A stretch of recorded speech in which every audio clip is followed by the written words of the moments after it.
Hey, good day, everyone. My name is Janine Ryan, and I am the editor of Farmers Weekly magazine. As some of you may know, President Cyril Ramaphosa recently signed into law the Expropriation Bill, and there has been a huge amount of comment about this on social media over the past week or so. We are speaking with Annelize Crosby today. She's the head of legal intelligence at Agbiz about the expropriation bill to hopefully just shed some light on the matter and to put some misconceptions at ease. So thank you, Annelize, for joining us. You're very Um, welcome. I think we should maybe start with something simple just to put the bill in context. So, what are the primary objectives of the expropriation bill, and how does it align with Section 25 of the Constitution?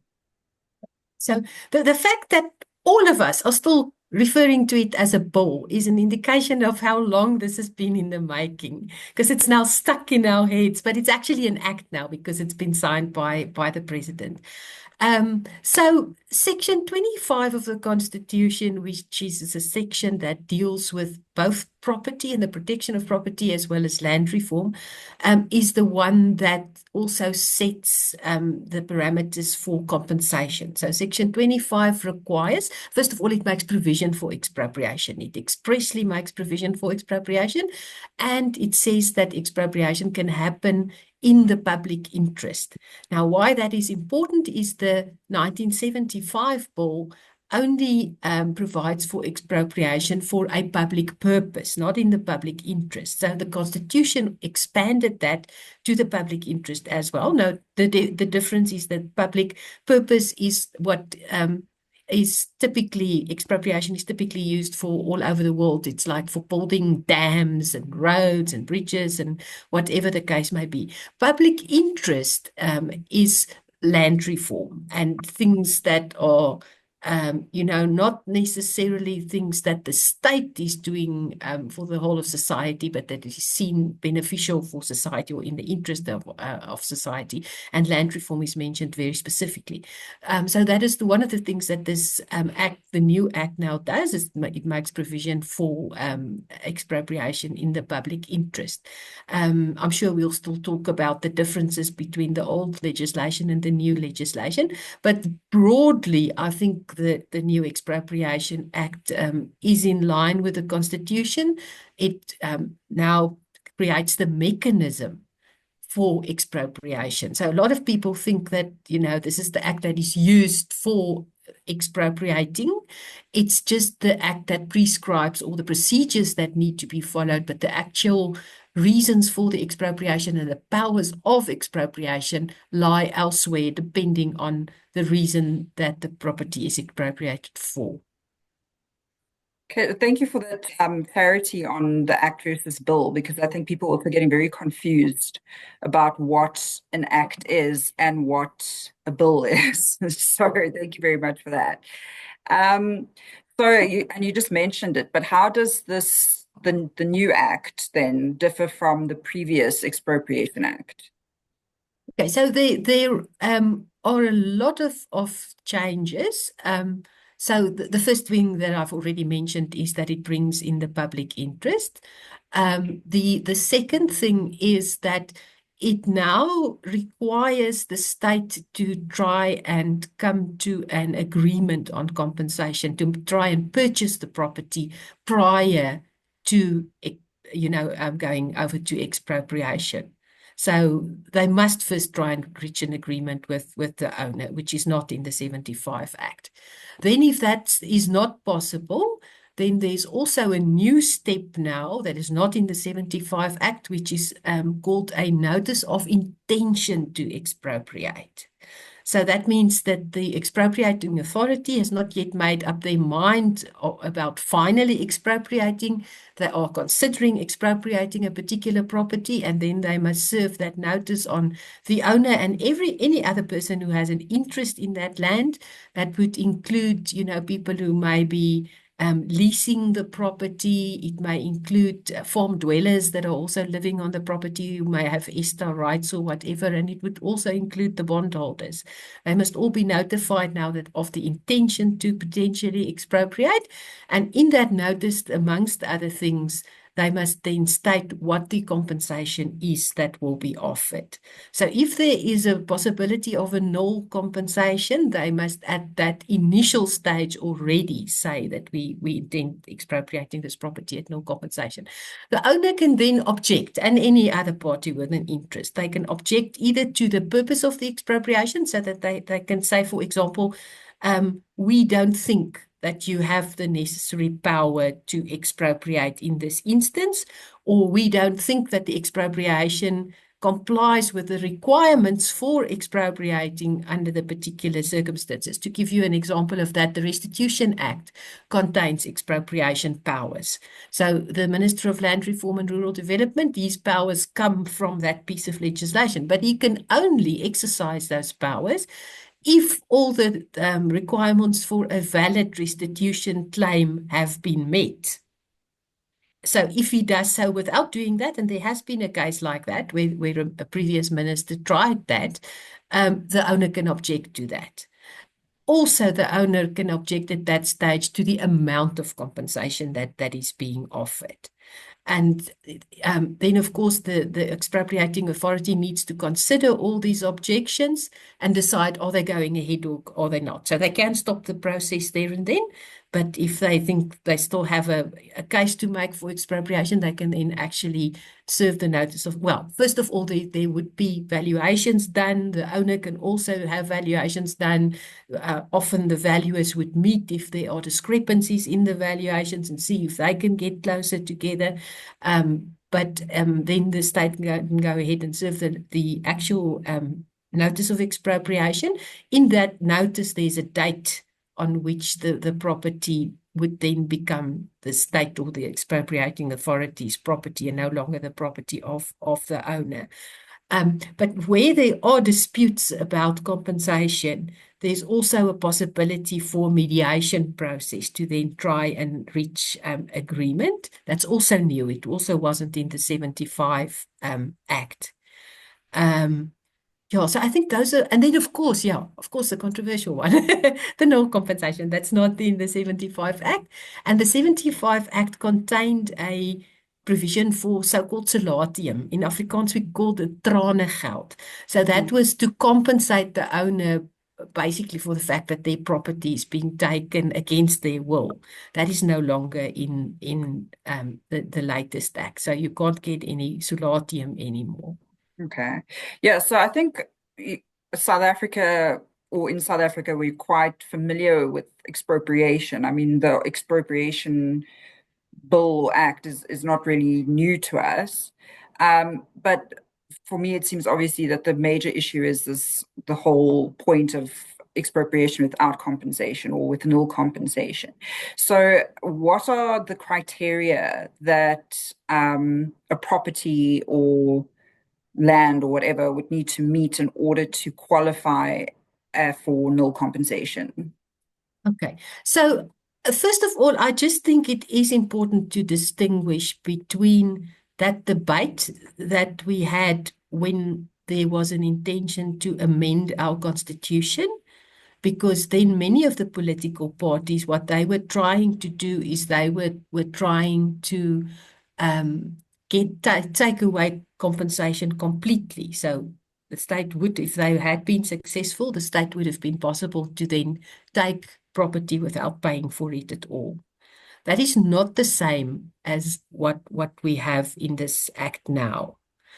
And it's very technical, so it is difficult for people to understand, but I'll try and explain it in a manner which hopefully most people will be able to follow. So the first thing is the provisions of Section 25(3) will apply, and they are repeated in Section 12 of the Act. So what the Constitution says is the Constitution says compensation must be just and equitable. It must be. It's an absolute requirement. That is your acid test at the end of the day. Is this just and equitable? And does it reflect an equitable balance between the public interest and the interest of those affected? And then the Constitution says that all relevant factors must be taken into account when this just and equitable compensation is arrived at. So anything, even the fact that you may have suffered damages through the expropriation process and that you had lots of consequential damages, moving costs and all of that. And there's lots of things that are not specifically listed but may also be relevant. And those will also have to be taken into account. But the ones that are specifically listed in the Constitution are the current use of the property, the history of acquisition and use of the property, the market value of the property, the extent of direct state investment and subsidy in the acquisition and improvement of the property, and then the purpose of the expropriation. Now, ever since 1996, when the new constitution, came into being, there has been attempts to try and get some formula whereby you can actually put a monetary value to these factors that are listed in Section 25(3). And there's been a few court cases. There was one case that made it all the way to the Constitutional Court, the Toy case. That, interestingly enough, was not about land that was expropriated. It was actually gravel that was expropriated for the purposes of building roads. But there the court said that they applied a particular formula where they started with a market value, and then if any of these other factors were relevant and a monetary value could be attached to them, then, those would then be deducted from market value to arrive at just and equitable compensation. What this so-called null rand provision now says, and that is contained in Section 12(3) of the Expropriation Act, it says it may be just and equitable. And the may and must in law is very important, because may means that it's not going to be applied in all instances. There's no express requirement that it must be applied, but there may be circumstances where it will be just and equitable for no compensation to be paid when land is expropriated in the public interest. Now, that is also important, because that means that this particular no rand compensation is limited to land. It's not all property. The rest of the Act is relevant for all kinds of property, but this one only land taken for land reform purposes. And then it says, including but not limited to. And that one is worrying, because it means that it's not only these circumstances, the 4 that are listed there. There might be other circumstances also where no compensation may be just and equitable. And I think, from the landowner's perspective and organizations like ours, that is a little bit too open-ended. But be that as it may, the factors that are then listed there is, first of all, when land is not being used and the owner's main purpose is not to develop the land or to use it to generate income, but to benefit from the appreciation of the market value. So that's land that is held only for speculation purposes. And I would be very surprised if there is any farming land like that. Farmers actually use their land. They don't hold on to it and not use it for speculation purposes. The second one also is not really relevant for the farming sector. It says where an organ of state holds land that it's not using for its core functions, that land can be taken at no compensation. The third one is where an owner has abandoned land by failing to exercise control over it, despite being reasonably capable of doing so. So this one was contentious because there were worries that there might be landowners who lose control over their land because of large-scale land invasions, which they have no control over. and then they abandon the land and then it gets taken at no compensation. This one says it's only where you are reasonably capable, which you are not in a land invasion situation, to exercise control, but you're not doing so. And I think this one is aimed at these abandoned buildings that you get in many cities, that then get invaded and become a problem for the local authorities. And then the last one is that the toy example really of, and which would typically apply in some restitution cases where the market value is equivalent to or less than the present value of the state investment and subsidies in the acquisition and the beneficial use of the land. Okay.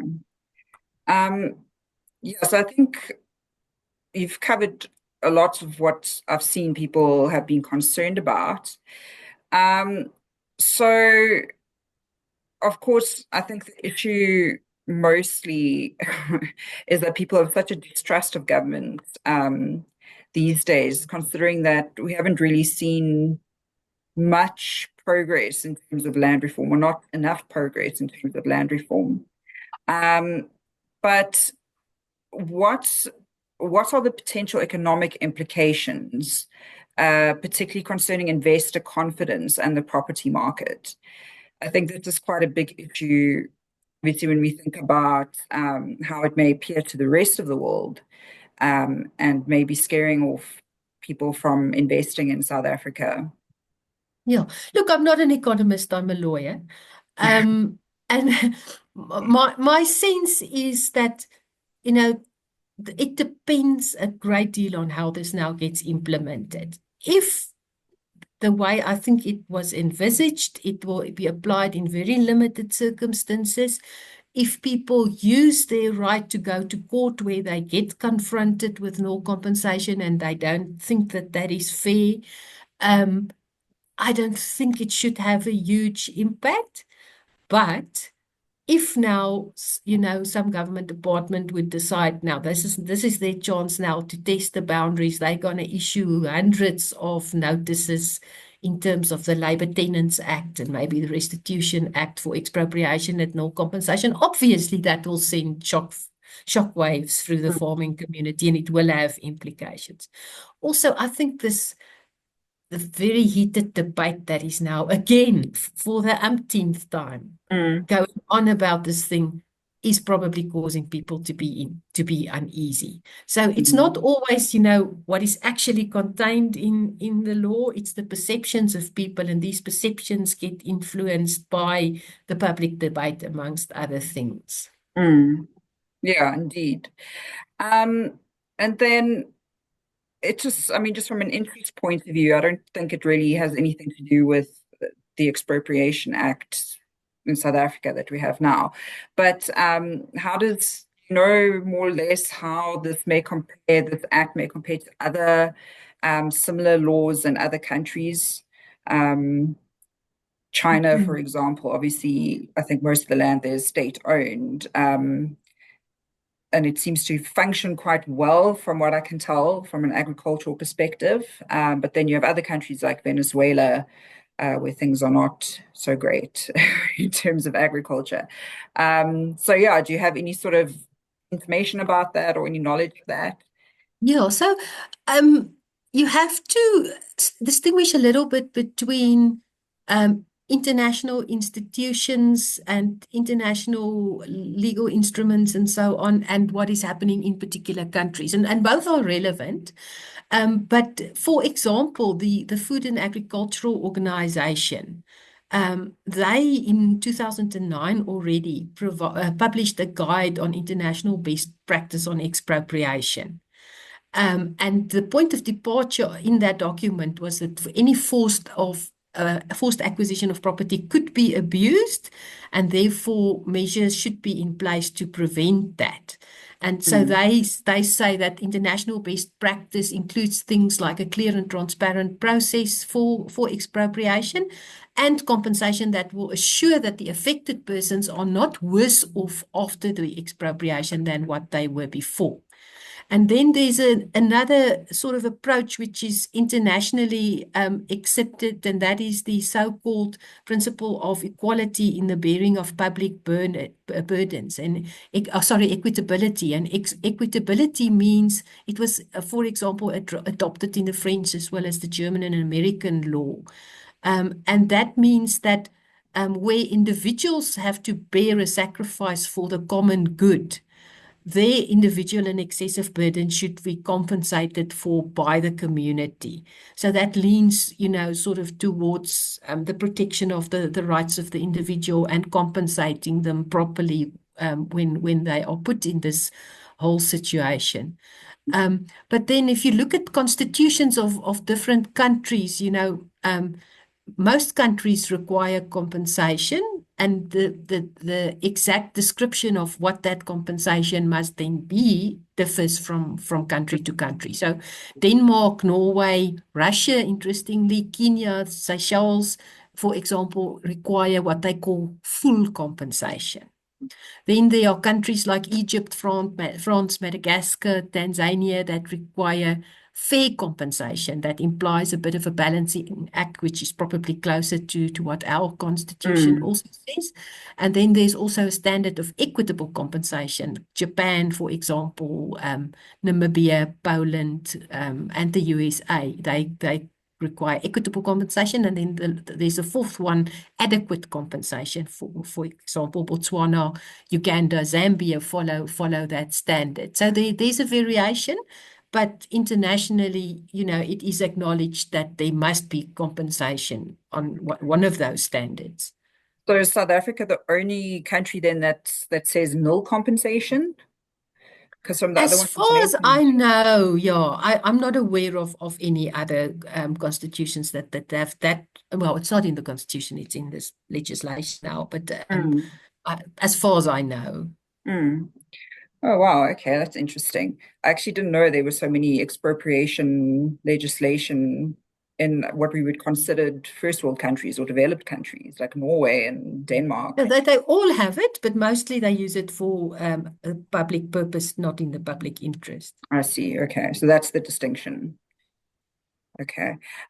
So I also read the other day that I think it was DA and Action SA as well as AfriForum have already said that, they're sort of gearing up to take all of this to court. Do you think that the Act in its present form will pass constitutional muster, or do you think there's a case to be made that it is against the Constitution? Look, I think it's a good thing if it gets tested against the Constitution, and particularly because there is vagueness, particularly because there is so much emotion around this, because more than one interpretation of some of the clauses is possible. So I think it would actually be a very good thing for the Constitutional Court to pronounce on it. Normally, it's better to wait until you have actual cases the way you can bring the facts to the court to illustrate the unconstitutional impact. The wording, I think it's going to be a tough one, because when we had those debates around whether or not the Constitution itself should be amended, a lot of really top level legal brains said, but the possibility of no compensation is implicit in our Constitution. And now it's been made explicit. So if the Constitution provides for it, even implicitly, it's probably not unconstitutional, but it depends on the exact formulation. And yeah, it'll be very interesting if it does go to the Constitutional Court to see what it finds. Yeah.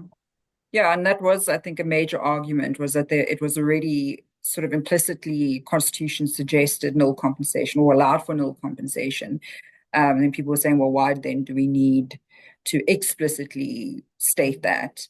Exactly. But yeah, no, I agree with you. I think it will be very interesting to see what happens. And then finally, so I guess the long and short of it is that there's no reason really for people to panic at this point. Yeah, I think there's a lot of uproar and a lot of confusion over what the act means, but yeah, I guess the test would be in how it's applied or implemented Yeah. in And we all have to be wide awake now and watch how it gets applied. And landowners that do get confronted with notices, they must take it to their structures, go to their lawyers, because now it becomes important now to test these things and to get the correct interpretations. Yeah. So don't panic, but also don't rest on your laurels, sort of thing. Yes, exactly. Okay. Thank you so much, Annelize. I think you've definitely shed some light on the issue for me as well. I think I understand a bit more about what's going on there, because there is, I mean, I try to read the bill, but there's so much legalese that if you don't really understand the jargon necessarily, it's a bit difficult to understand. So thank you very much for giving us your time. I appreciate it. Very happy to do that. Nice to speak to you. Nice to meet you. Keep well. You too. Thank you so. Oh, okay, she left. All right, you can save your recording, Janine, and then Sadira, just come here and show me how to do that. I don't want to like delete it accidentally or something. It